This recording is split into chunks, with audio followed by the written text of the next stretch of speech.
ដែលឡៃព័ត៌មានជាបន្តតេតិនទៅនឹងពិធីចុះហត្ថលេខាមួយនៅខេត្តស្ទឹងត្រែង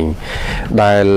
ជាពិធីចុះហត្ថលេខាលើអនុសារណៈនៃការយោគយល់ស្ដីពីការកសាងខ្សែចង្វាក់ផ្គង់ជែកអំបងលឿងទៅកាន់ទីផ្សារប្រទេសជប៉ុនមានព្រឹកថ្ងៃទី15ខែមករាឆ្នាំ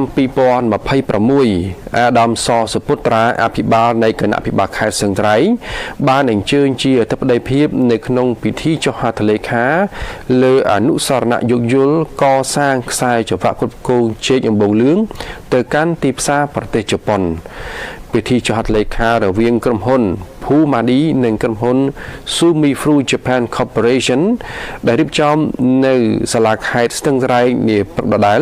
អាដាមសសុពុត្រាអភិបាលនៃគណៈអភិបាលខេត្តស្ទឹងត្រែងបានឯកភាពទាំងស្រុង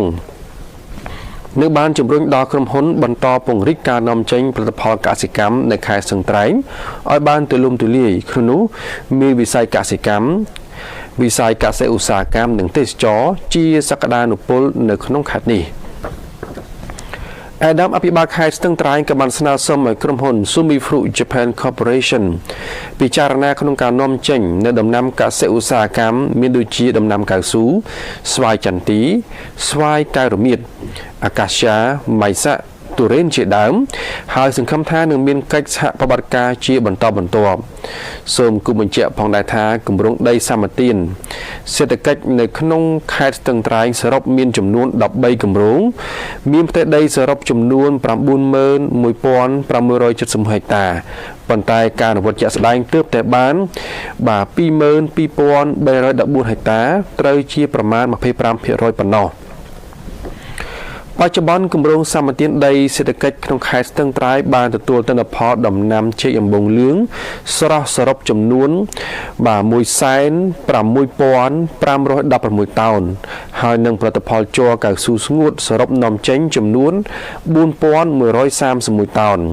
ដែលឡែកសម្រាប់ក្រុមហ៊ុន Pumadi Investment Group បានរៀបចំផែនការមេនិងផែនការសកម្មភាពប្រចាំឆ្នាំរួចរាល់គិតត្រឹមឆ្នាំ 2025 ក្រុមហ៊ុនបានដាំដុះសរុបចំនួន 1,038 ហិកតា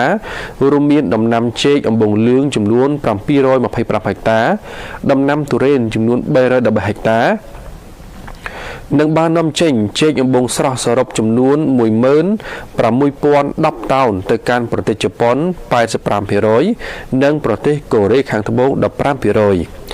ដែលមានការសម្របសម្រួលពីរដ្ឋបាលខេត្តស្ទឹងត្រែងនិងមានកិច្ចសហការល្អរវាងមន្ទីរកសិកម្មគឺតែងតែលើកទឹកចិត្តនិងបង្កលក្ខណៈងាយស្រួលឲ្យក្រុមហ៊ុនមានបំណងចង់វិនិយោគនៅខេត្តស្ទឹងត្រែងលើវិស័យកសិកម្មនិងវិស័យកសិឧស្សាហកម្មជាស្ដែងការចុះអនុសារណៈនៃការយោគយល់គ្នាបង្កើនខ្សែចង្វាក់ផលិតកម្ម